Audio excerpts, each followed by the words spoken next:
Welcome to the Alcohol Free Life podcast, brought to you by thesoberclub.com.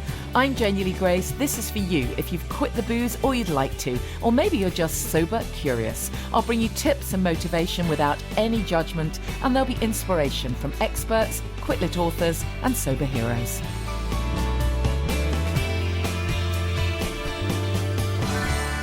Hi and welcome to the podcast. I hope you're well. I am so looking forward to heading off to Russell Brand's Community Festival. If you're going to be there, definitely come and say hi. Really looking forward to being part of that, speaking on the Recover stage about being sober curious and about looking to, choosing an alcohol-free life and the benefits that it brings.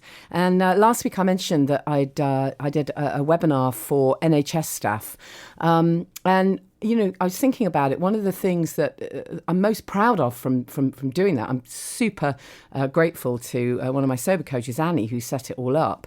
But I'm just really grateful that there was the opportunity there to speak to quite a big number of people to raise awareness, possibly for the first time a lot of these people have ever really heard this concept of not needing to wait till you're at rock bottom, right? It can be brand new for most people. I certainly didn't realise, that there was a whole world out there of people who are recognising something has to change, but, they just don't know how. So rather than assess people, are you at rock bottom? Okay, go to alcohol services. How about, stepping in earlier? And that was what was really, really good about that opportunity.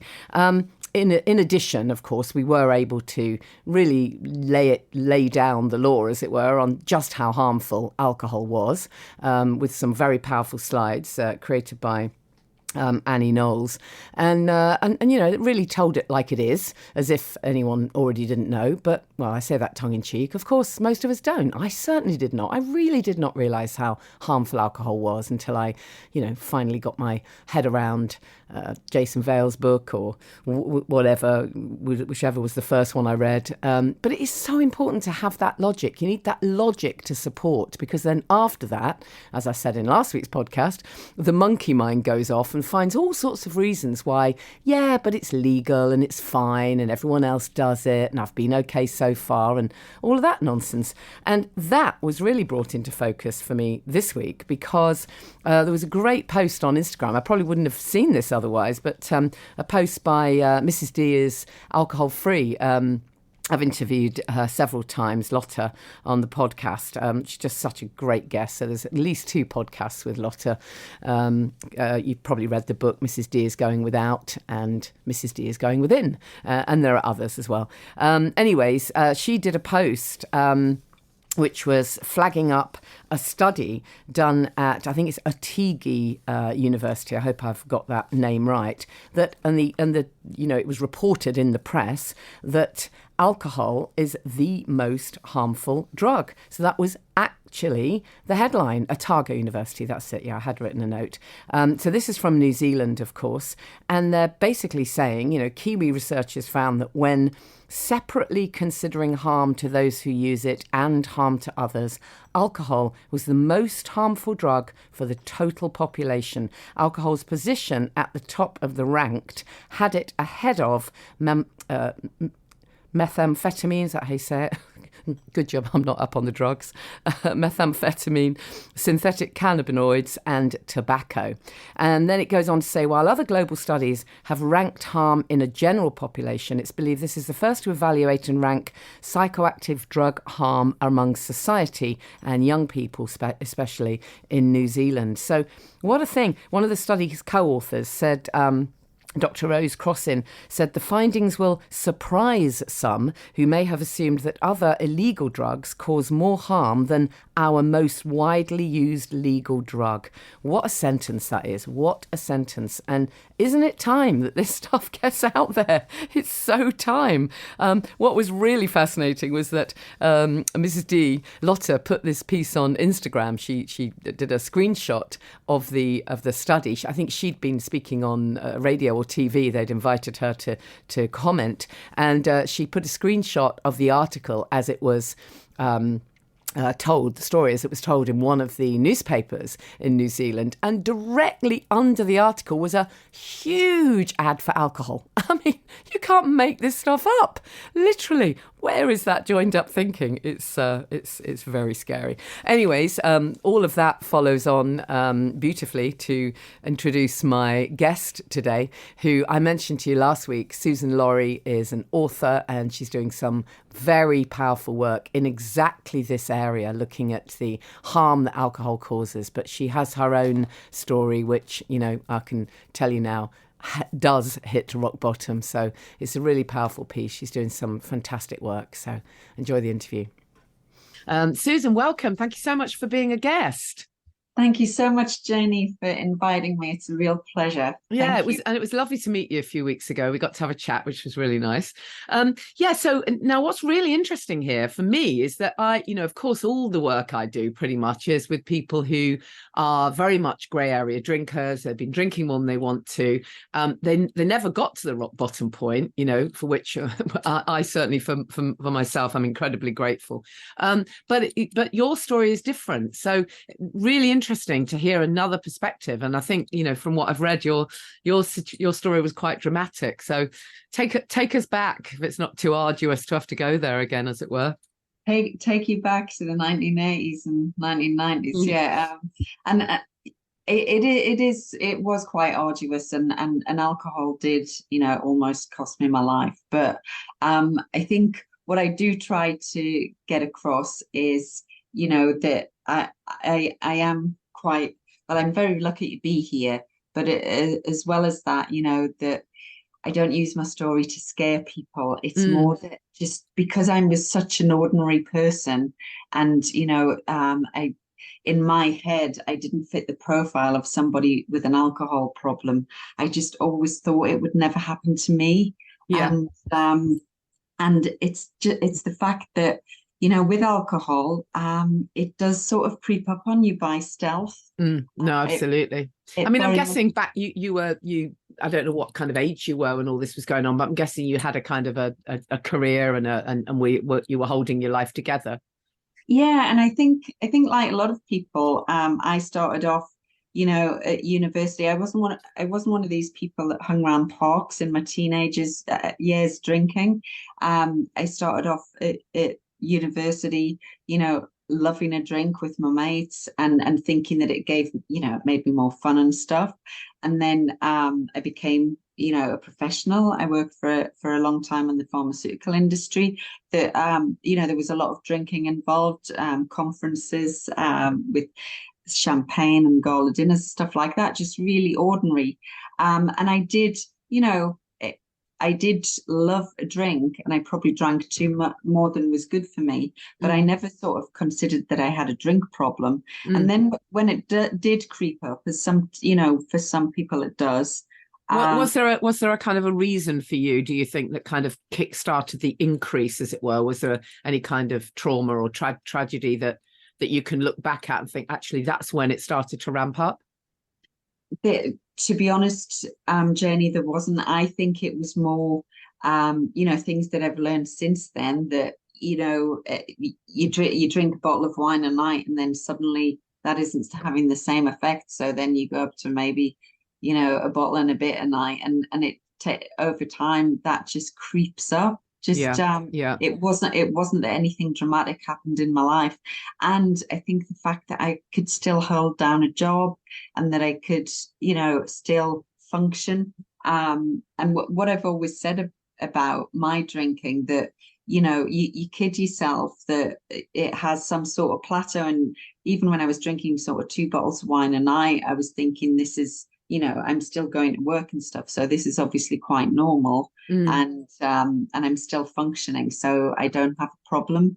And yeah, it was that gradual creeping into my life, gradually getting a hold, and to the fact where, you know, people in my family, people who are around you all the time, they sort of don't notice as well. It's just when it starts to become a problem. Yeah, I mean, when you did start to kind of think, oh, maybe there's something not right, did you seek out help? Did you kind of think of going the traditional route? I mean, back then, of course, there wouldn't have been anything like the the huge wealth of stuff available now. So I guess your first thought was AA back then. Well, even before that, my first thought was, going to the GP and maybe thinking that I was a bit anxious. I didn't realize that, a hangover has an element of anxiety attached to it. So I thought maybe I was a bit down. Going to my GP, I had lots of counselling. But yeah, definitely when I thought, this is causing more problems in my life with my relationships and stuff, I did go down the traditional routes. And this is a long time ago, going to Alcoholics Anonymous, and exactly what you've just said. That was like the go-to then. But like I said, it kept on moving. It progressed. It has a way of convincing you. If you've been, for me, if I'd been going to Alcoholics Anonymous for a while, that I wasn't as bad as some people that I saw there. Right, so I didn't have a problem. And just having, I've scared myself now. I've got it under control. I can go back to drinking with my friends and stuff socially. And that happened, over and over again. Yeah. Until, ultimately it really started to be causing big problems in my life, big problems in relationships, in being able to function and run my business at that time.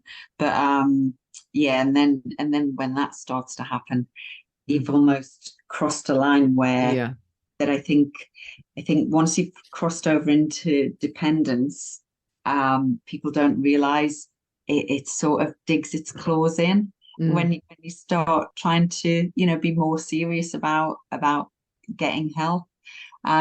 So for you, was there an actual sort of physical impact? Did you have physical health issues? Was it what was going on? I think the physical impact was more the withdrawal, and the really severe hangovers. The older you get, the worse they get. But it was definitely the withdrawal that impacted on me. It definitely was impacting as well on my mental health too. So and also, things like I've still got scars from falling over, head injuries. I've got, cuts and things. So in terms of, hurting myself. That's a really interesting thing to raise, actually, because I think people forget the extent to which, our accident and emergency units are full every weekend of people with injuries, linked to alcohol. Yeah, it's so bloody dangerous. It is. So all along this journey, I'd be trying to get help here and there. I'd be, dabbling in Alcoholics Anonymous. Also, what a lot of people don't realize, especially, for anyone who's got children, is if you've been to GP once or you've been to GP a couple of times, there's this reluctance to keep going back. Of course, because you don't want to be reported. Oh, God, so yeah. I would, spend money on different stuff that I found as well. But then, all the while this dependence on alcohol is creeping up. I've always pictured it, for anyone who's seen the film Ghost, the dark shadows, and it sort of, the more that I realized I had a problem and tried to get help, it's sort of the more it tried to wrap itself around me. And it became really quite scary, to the point where I was, at first I'd been volunteering to have help, and then, maybe falling off the wagon to where, you dragged kicking and screaming into rehab and don't want to go. Right. So did you do a kind of a residential kind of rehab? I did a couple of those, both totally different as well. One very traditional, around the 12 steps, and I was in there for it was over 3 months, and you sent out with, you've got a toolkit, do this, that and the other, keep keep working it, and all of these tools, which were really helpful. And then the other rehab I was in was much more alternative and very much more spiritual. But yeah, I relapsed. I managed to stay sober for quite a while, and the same with Alcoholics Anonymous. I had long periods of sobriety, but then in the end, I became very, very ill, and that was the scariest time, because people around you, for self-preservation, you fall in love with somebody, but you can't be in love with somebody who's actively, who isn't themselves. I mean, this is the thing, isn't it? When you're drinking, you actually are not yourself. You're not yourself anymore. It really, I think that we really underestimate just how toxic and evil alcohol really is. I just don't think we talk enough about it, really.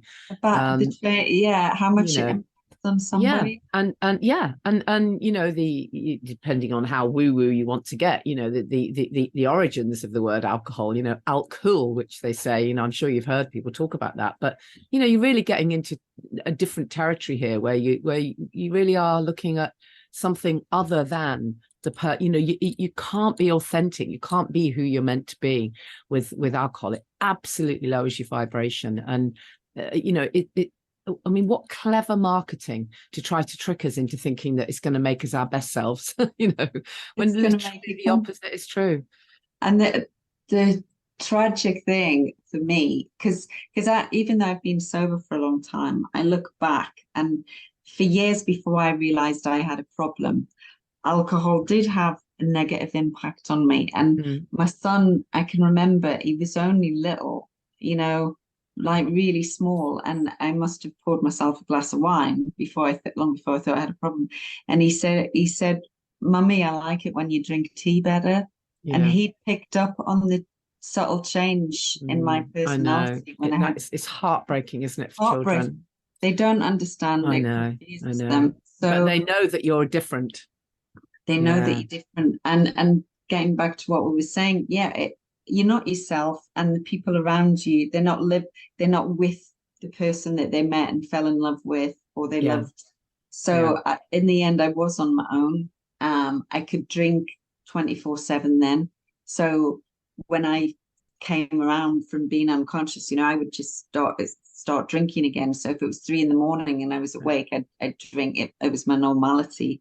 So who was kind of looking after you at this point then? Did you have anyone kind of looking out for you? Then I was on my own. I can remember, like, my sister, because a lot of people, because you isolate yourself. Yeah, of course. And there were a lot of people thought that I was, getting on with going to AA and stuff, but I just didn't used to see them. Right. And because, I've caused so much chaos and hurt and stuff over the years, people were self-preservation, getting on with their own lives. But I couldn't, the other thing that I didn't realize before this happened was, by that stage, I just couldn't sober up, first of all, because I couldn't face all the damage I'd caused, but also that the withdrawals were so exactly. Yeah. That well, it's not safe, is it, to do that on your own anyway? Safe, no. So it took a lot of years, and in those days there weren't people like you talking about it. There weren't so many people out there that I could have turned to help. Like sober coaching and stuff like that, and it just got a hold of me over years. And like I said, I always thought I don't fit that profile. No, exactly. So it did almost take everything from me. And I know that every day, I know that I'm just so lucky to be here, because in rehab and speaking to people, that the statistics are so awful for somebody who gets that bad. Yes. So that's when you're that deep in the sinking sand, it's really tough, isn't it? So what changed for you then? What led to your last day one? How did you finally crack it? Well, it's really interesting, because I'd done the Google search so many times before, for help, and had bad experiences and different things. So for some reason this day, I can remember I was climbing the walls, with the horrendous impending doom anxiety. And before I, went down the route again of just drinking myself into a coma, I looked for help online. I don't know what it was that day. It was meant to be, like you said before, not wanting to be all woo woo, but somebody was looking out for me, because I found the most incredible, very, very, unique treatment. And since I spent a day having this treatment, that's 8.5 years ago, I've never had a drink since. And I spend a lot of time, talking to people about this never giving up hope, because even I think there's a lot of people out there think, oh, if rehab doesn't work, if Alcoholics Anonymous doesn't work, then that's it, you've got no hope. But there are so many ways out there. Yeah. Well, I mean, obviously we're going to have to ask you what the treatment was, because everyone's going to want to know. Yeah. Well, I met a guy called Tim Fazakali, who has invented the most incredible treatment. It's for addiction. It's also for things like PTSD and all sorts of anything where you've got negative emotions impacting on your life. But I found Tim Fazakali, who created this technique that completely rewired my brain. And what he did, I was with him for a whole day. He dug out every single reason that had brought me down that route to where I was using something to either blot things out or cope with things, or be a different person, be a more confident person. He treated all of that one by one. And then at the end of the day, he worked on alcohol with me. And his Tim Fazakali's technique is now called Orpheus Mind Technologies. And I'm working, hard to get it into the NHS, to get a trial with the NHS. Wouldn't that be great? I mean, I'm guessing, obviously I don't know anything about that technique. I'll look into it. But, a lot of the work that I do with the matrix re-imprinting stuff I do in the family constellations, we do, I'm sure there are some similarities in the uncovering of the root causes and the limiting beliefs and all of this stuff. And one thing, I know this sounds hugely simplistic, but one thing that I've found always underpins this is a lack of self-love. It always just sits right there at the root of it all. And it's absolutely key. And what I find fascinating is that you are in rehab and getting this support, as it were, conventional support. And I wonder whether that's the piece that is so often missing from those kind of treatments. I don't know. I've never had the experience, but I've spoken to a few people who have been through rehab a few times. They relapse, they go back, then they stay sober for a little while, and then they go back again. But nobody's ever challenged them on just becoming, my little phrase is become self-love curious, because it's not as simple as going, oh, all right, then I'll love myself. Oh, hey, aren't I lovely? No, I don't think so. But you can become self-love curious, and nobody's ever challenged them to do that. Yeah, and feeling good enough, and all of the rest of it. You're right. You're so right. And I mean, I was only in a couple of rehabs. So I'm sure that they're all different. Yeah. But I think part of it is, often there's quite a few people in there. It's the time to really get that deep with each person. But you're so right. And this thing that I did with Tim, even things that I hadn't been aware with from myself. But if I can just quickly explain, that one of the things about me, maybe one of the reasons I started drinking years and years ago, I found it gave me a bit of confidence with, colleagues and with doctors when I was in the pharmaceutical industry and at university.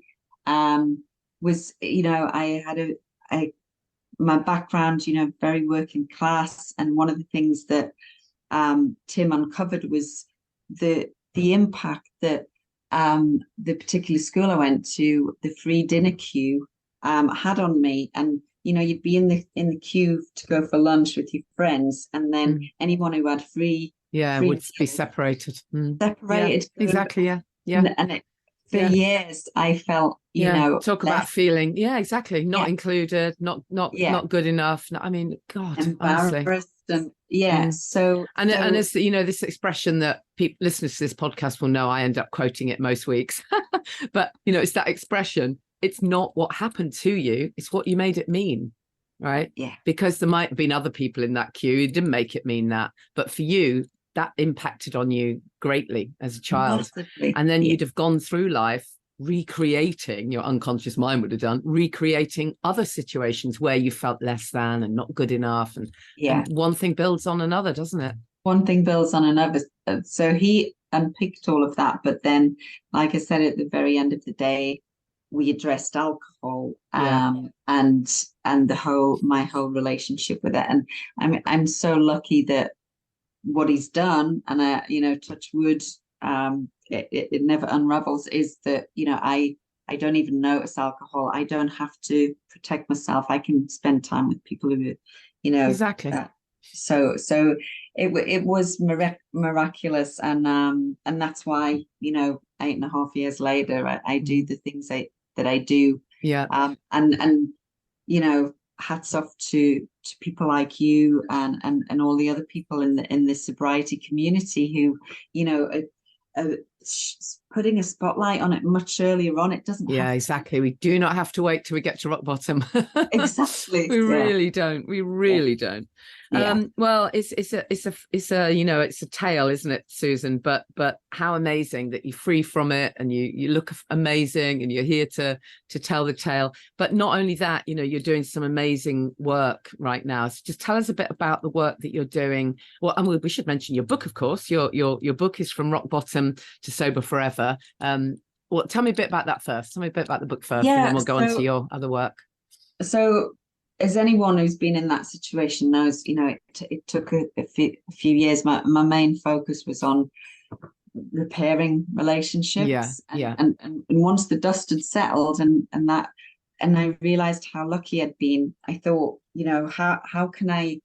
It was more about giving people this, don't give up, because I know that I felt hopeless after my unseen time through Alcoholics Anonymous and stuff. So I wrote the book, and then on the back of that, I was invited before the pandemic to give evidence at the House of Lords Commission on Alcohol Harm.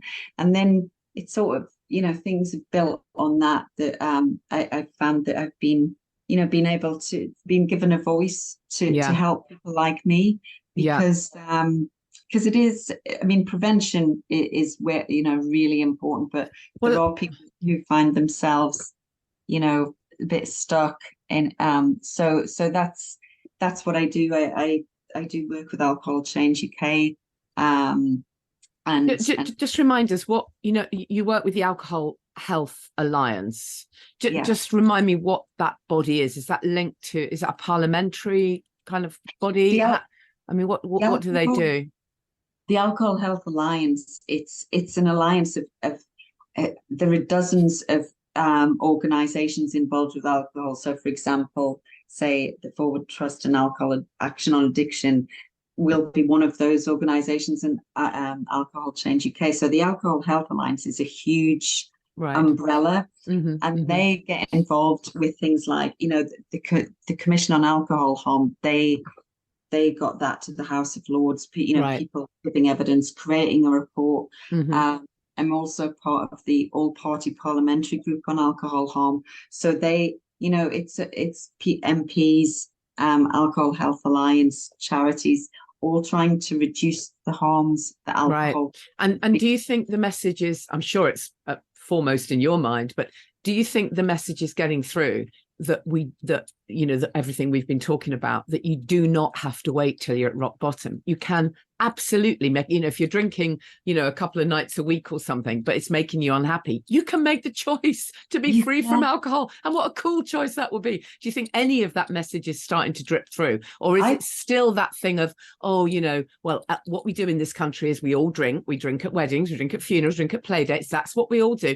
Oh, and a few people just can't hold their beer. Terrible shame. Those people fall over and damage the health service. I mean, I know I'm being flippant and, a bit rude here, but that's actually the reality of it, isn't it? You rock up to a GP and you say, actually, I'm worried about my drinking. They don't say, fantastic, you've noticed, wonderful, let me signpost you to some amazing content. You can be free. They just go, you look fine, but try and have an alcohol-free day every now and then.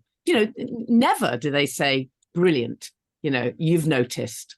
No, you spot on there. But getting back to what you were asking, I think because of people like you, I think that there is this sort of gradual shift. I think that there are far more now, because people are talking about it, there are far more, for example, alcohol-free alternatives. Yeah, exactly. Exactly.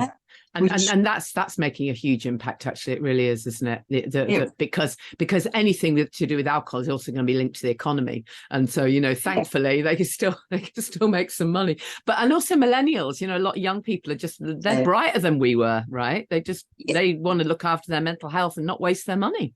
There's definitely a shift there, but it's still tough. I mean, this new phrase, that's come about in the past few years, sober shaming, that still goes on. Yeah. No, it certainly does. Yeah. Difficult. Well, in the workplace, I mean, as a few of the coaches that I have trained are making fantastic waves in their own workplace settings, and in fact some of them work for the NHS, so we've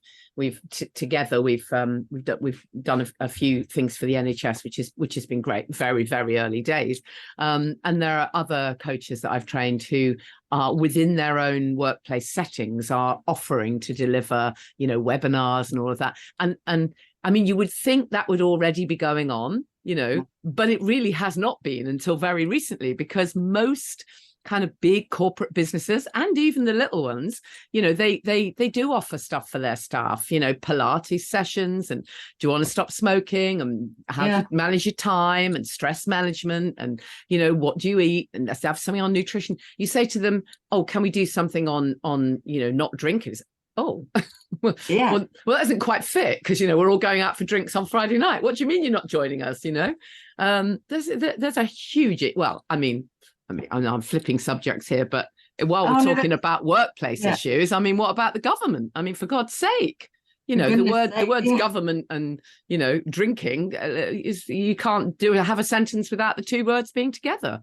They go hand in hand. So there's definitely a real challenge there when you're talking about the people who make the decisions, and it's such a big part of their lives. But what I'd love to see, people talk about that don't mind talking about mental health, and companies are all into well-being and stuff. So hopefully, so there will be a time when people can open up about their drinking and not be worried about being disciplined or whatever that is.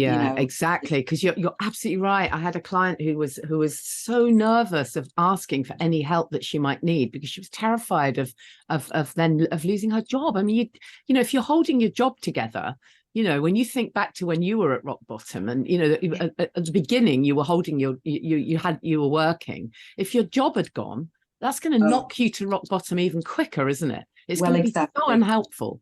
Yeah, but that I do see things, changing really gradually, and just the fact that, people like you were talking about it with your podcast and all the work you do, it is making a difference. And, not wanting, I never want to use my story to, to scare people, because again, it just puts people off, like, oh, she's on a soapbox and stuff. But, just let's talk about it. Let's be more mindful. Let's think about it so that people don't end up, exactly. Exactly. And you know what I do love about what you're doing is, you know, you absolutely are helping to build that bridge between what I've seen as, well, certainly up until fairly recently, as very much kind of two separate worlds. You've got your kind of AA world, your AA, your alcohol services, your rehab, and you've got your kind of you know, the stuff I do, the drinking more than you want to, the sober curious, the well-being side. And it's almost like never the twain shall meet. And actually that's ridiculous. It's utterly ridiculous, because I don't care how anyone gets sober. I really don't. It doesn't matter to me at all. Just do it, right? You know, and I know there are some fundamental disagreements. There are, you know, there's some fundamental differences. I absolutely believe that you can be free from the alcohol trap. And, you know, lots of people who are in the kind of rehab AA world would say, no, you can't. It's one day at a time. And if God delivers you for another day, but you'll still be an alcoholic after 35 years. So we'll never meet on that point, you know, end of. But we've got to build a bridge, haven't we? I have the same problem. You know, people, as far as I'm concerned, I had a problem. I don't now. Exactly. You know, exactly. And you're a wonderful advocate for that, because in the past, you know, if someone spoke the way you have done about literally being grateful to be alive, having been absolutely at rock bottom, the assumption would be from absolutely everybody, before they bother to listen to your next sentence, the assumption would be, oh, well, she's an alcoholic then. Thank God I'm not that bad, right? Next. Literally. So the fact that you're sharing this and you're building that bridge this is what people need to hear. Any of us can end up how you did. Of course we can. Because it's not about who we are or what we were born with. It's about alcohol, right? Which is toxic and addictive. It's about alcohol. It's toxic, addictive. But that's what I've always said. You know, I didn't choose it. I was addicted to it, but I'm not anymore. Exactly. And I have a new life, and I'm not doing it one day at a time. You're free. You're free. Yeah, I'm free of it. Love that. I love it. Well, fantastic, Susan. You're doing amazing work. I absolutely love it. It's really a really powerful story, and keep on doing what you're doing. I'm really impressed that you're in there. And I mean, I think, you know, I'd love to kind of get in and have a little conversation, but I don't know if they'd have me, because I'd probably be a bit loud. I don't know if I'd get on very well in Parliament. So well done, you. Well done, you too. Honestly, feelings mutual. Thank you. Well done, and we'll put the links in the show notes for you. And carry on doing everything you're doing. And well, let's speak. I mean, again. So let me ask you this question. So, in a year's time, what would you like to have seen happen? Just, you know, give me one thing, two things that you would, you know, concrete things you'd like to have seen change. And then we'll put it in the diary and we'll speak in a year. Yeah, well, I'd love there to be a trial of my treatment in the NHS. Yeah, I think that would be massive. And I also I would love to see you standing up in Parliament. Oh, okay. There's a challenge. Yeah. Okay, well, we'll speak in a year and we'll see if that comes up. Yeah. I might even brush my hair. Brilliant. Thanks ever so much, Susan. It's really great to chat to you. I appreciate it. And you take care. Thank you.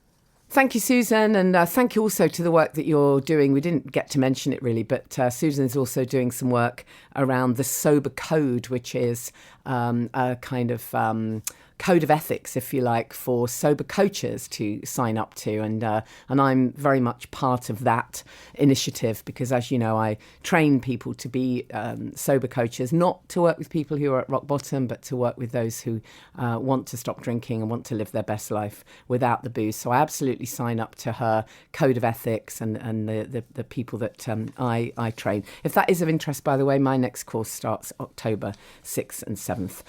In terms of events, hope to see some of you at Community. Really hope that will, that we'll get to meet. It'd be fantastic, depending on when you're listening to this, of course. And then we do have Sober by the Sea, still a couple of places on that, Saturday, August the 19th. Ahead of that, we've got our live podcast recording. That one is sold out unless there are any return tickets. Oh, speaking of which, wasn't it great to see Laura Willoughby on the telly last week? She popped up on the telly talking about low and no alcohol options. Fantastic. Like breakfast TV. Really cool. So anyways, we're doing that on August the 15th, but as I say, tickets are sold out for that one at the moment. August the 19th, Sober by the Sea. And then the date for the Champneys retreat, Self-Care and Sobriety at Champneys in Tring, is going to be September the 30th to the 1st of October. So drop me a message if you're interested in that one, because I don't think it's live on the Champneys website yet. We will be putting in a family constellations workshop as well. We touched in the interview with Susan there about how important it is to release limiting beliefs, to actually let go of some of the stuff that's been holding us back, some of the root issues. And we absolutely can work with that in the work that I do with EFT, matrix reimprinting and family constellations. It has really, really powerful impact on being able to just change your mindset. It can literally be like flicking a switch where you can just change your mindset and know that, okay, stuff may have happened in the past. It might be trauma with a big T. It might be trauma with a little t. It doesn't matter. It's what you made it mean. You've heard me say that a lot. So do register your interest if you'd like to join us for one of our family constellations workshops, either online or in person. We'll be doing another one in Hertfordshire. Don't forget, drop me a message to let me know what your favourite podcasts are. When we get to the 250th episode, I'll do a few clips of some favourite episodes. So just drop me a message. You can find me on social media at Janey Lee Grace. Please follow me on Instagram if you haven't already, and Facebook and all the rest of it. And drop me a message. Let me know what your favourite podcast was, if you can remember. There's a lot now. If you're new to it, you can go back, scroll through. And if you can't even remember what your favourite podcast was, but you know who the guest was, but you remember the topic, then just let me know and I'll see if I can dig it out. I think it's quite fun when you pick up on a few clips from stuff you've done in the past, and it always hits differently, right? Because even if you've listened to something, you were at a different stage when you listened to it, perhaps. So yeah, it always really hits differently. So anyways, thank you again to Susan, my guest. Susan has also connected me with Sir Ian Gilmore, so that's a fantastic opportunity to chat to someone else doing amazing work in this situation, as someone working in the health service, and also very much connected with Parliament, really, with some of the decision making. So looking forward to interviewing Sir Ian as well. I'll see you next time. Thank you for listening to the Alcohol Free Life podcast, brought to you by the Sober Club. Please rate and review. And if you want support, accountability and inspiration, and you want to live your best life without the booze, check out thesoberclub.com.